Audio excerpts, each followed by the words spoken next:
There's a reason the Subaru Forester has been a Consumer Reports top pick for 11 years running.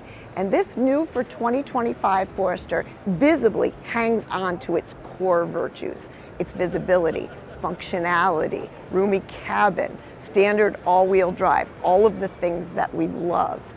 You could see the exterior styling cues made it a little more brawny looking, but really haven't changed the look of the Forester overall.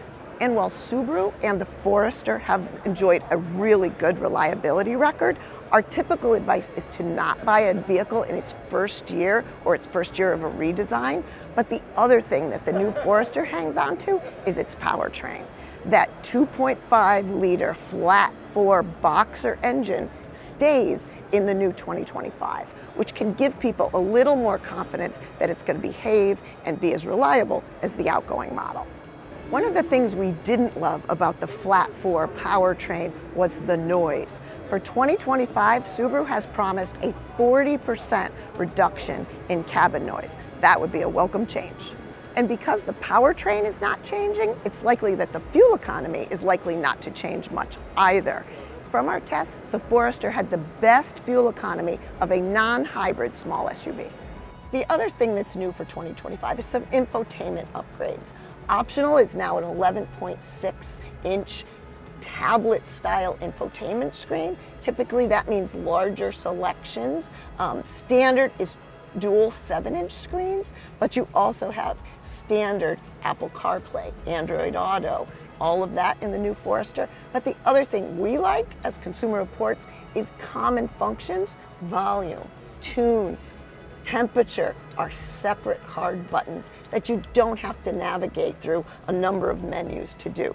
Even a standard shifter, people who are loyal to the Forester are going to say, I recognize that, I know how to operate that.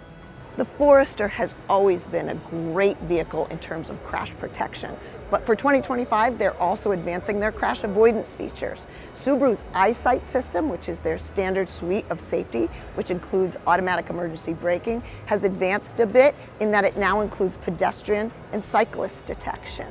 360-degree surround view cameras are now optional.